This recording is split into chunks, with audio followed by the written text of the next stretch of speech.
Herkese merhabalar arkadaşlar. Enfes Yemek Tariflerine hoş geldiniz. Bugün sizlere canınız tatlı çektiği an kalkıp hemencecik yapabileceğiniz az malzemeli çok kolay halka tatlısı tadında dışı çıtır içi lokum gibi süper bir tatlı tarifim var. Umarım beğenirsiniz. Dilerseniz nasıl hazırlamışım buyurun hep birlikte izleyelim. Tatlımız için ilk olarak şerbetini hazırlamakla başlıyorum. Tencereye 2 su bardağı toz şeker, 1,5 su bardağı su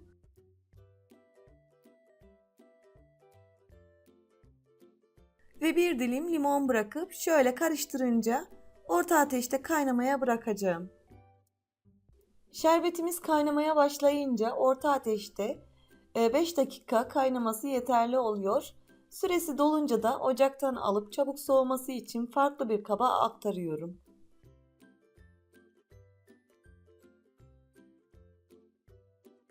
Şerbeti soğurken ben de hemen hamurunu hazırlamaya geçiyorum. Hamuru için karıştırma kabına 1 su bardağı irmik, 1 çay bardağı yoğurt,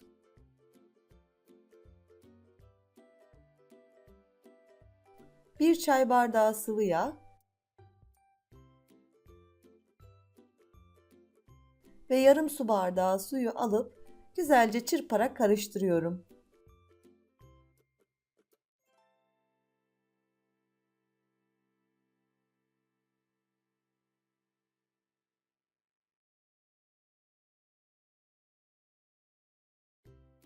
Eklediğim malzemeleri birbirine geçene kadar güzelce çırptım. Son olarak 1 su bardağı un ve 1 paket kabartma tozu ekliyorum. Sonrasında tekrar karıştırıyorum.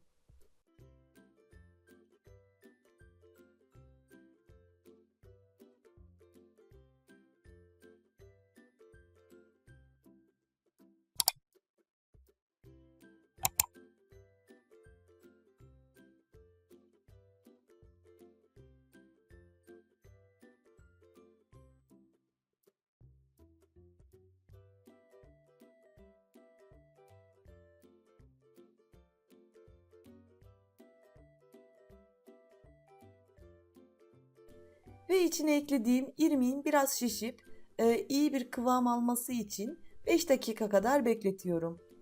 Bu arada ben de şekil vereceğim sıkma poşetini hazırlayacağım. Evet, bu şekilde bir yıldız uç kullanacağım. Ucu sıkma poşetinin içerisine yerleştirip makasla poşetin ucunu kesiyorum.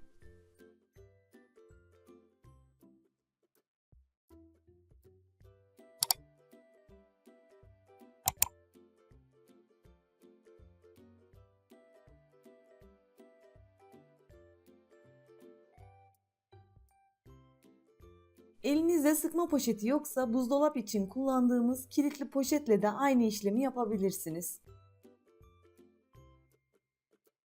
Poşete güzelce ucu yerleştirince içerisine hazırladığım tatlı hamurumu boşaltıyorum.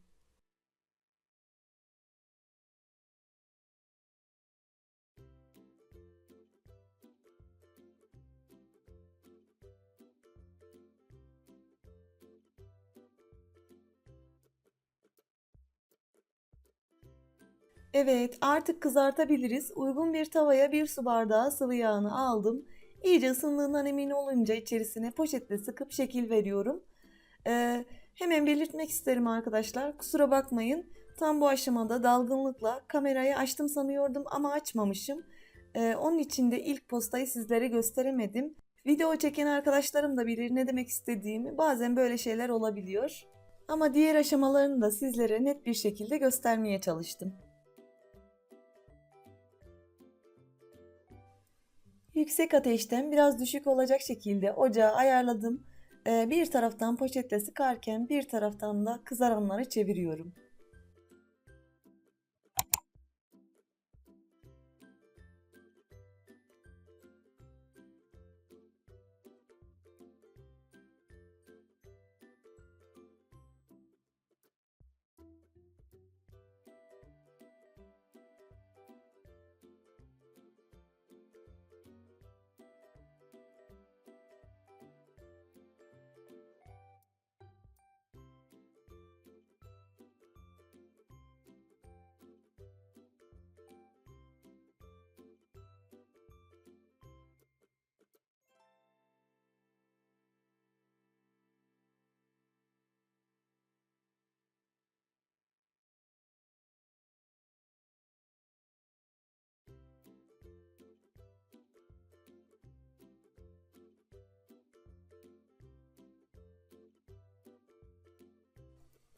İftara dakikalar kala bile hazırlayabileceğiniz çok kolay bir tatlı tarifidir. Mutlaka denemenizi istiyorum arkadaşlar.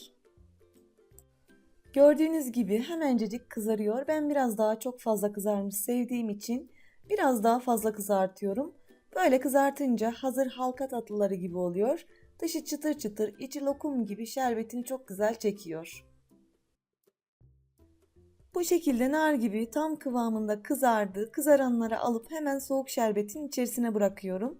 Ve yerine poşetimin içerisindeki hamurlarım bitene kadar aynı şekilde hepsini kızartıyorum.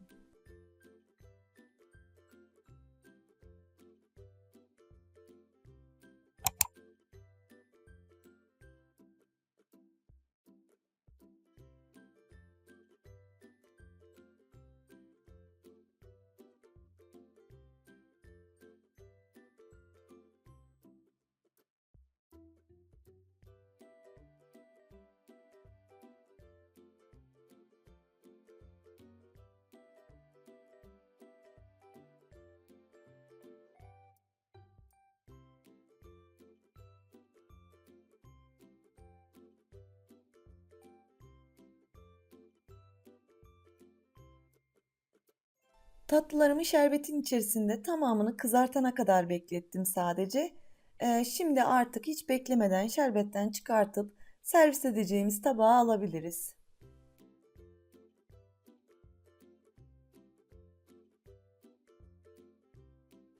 Işıl ışıl şerbetini de çok güzel çekmiş görünüyor. Son olarak üzerlerine isteğimize göre Antep fıstığı ile süsleyip doku testi ile içinde sizlere net bir şekilde göstermek istiyorum.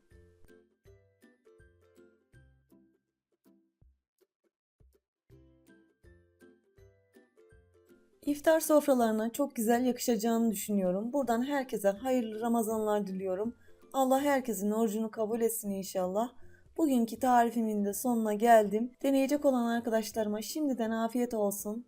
Beni izlediğiniz için çok ama çok teşekkür ediyorum. Kanalıma abone olup, yorum atıp, beğenip paylaşırsanız çok mutlu olurum. Bir dahaki tarifimde görüşmek dileğiyle. Kendinize iyi bakın. Hoşça kalın.